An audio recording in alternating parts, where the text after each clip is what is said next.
This morning, some families are demanding answers after a dangerous mix-up at a Tennessee hospital.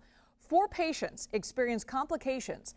The patients were undergoing a routine joint replacement surgeries when they received potassium instead of standard pain medication. The Tennessee Bureau of Investigation is now investigating this. Let's go live now to CBS News correspondent Nicole Valdes for more details. Nicole, what can you tell us about the 4 patients and the complications they experienced?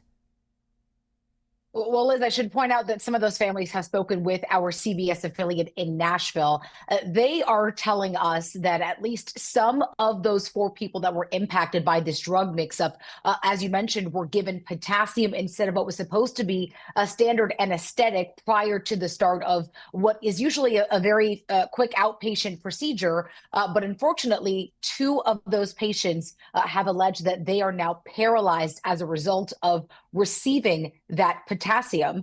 So that is really the big concern here for those families who now say that, they are going to have to live with these consequences for what could be the rest of their lives here. What we're told is that they believe the mix-up happened inside the hospital's pharmacy and that those syringes were filled with the mistaken drug prior to it being administered to them in the hospital. Now, I will point out that Ascension St. Thomas Hospital in Midtown here in Nashville has released a statement. They're only calling this an event and have not really given a lot of specific details as to how this could have happened, but they have said that they've not only launched their own investigation, they've identified the cause of what happened here and have since implemented corrective safeguards, Liz. And Nicole, what has the hospital said about how the medication mix-up happened, and what is it doing to prevent this from ever happening again? This was serious.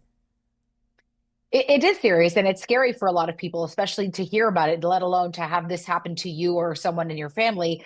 Again, the hospital hasn't really revealed a lot about the situation. And from what we're told by not only several medical experts, but several medical malpractice attorneys, it's unlikely that the hospital will give any more detail, not only because of the privacy laws that have to do with their patients, but truthfully because they want to figure out how to resolve this internally. And there's a lot of privacy laws that come in that. Again, they said that they've implemented corrective safeguards. What those new safeguards are in comparison to what the hospital's safety protocols already were in relation to how drugs are distributed from that pharmacy is unfortunately unclear here. But you got to imagine that there are a lot of people right now that are really struck by this. And it seems as if those families are looking to seek out some legal help in this situation.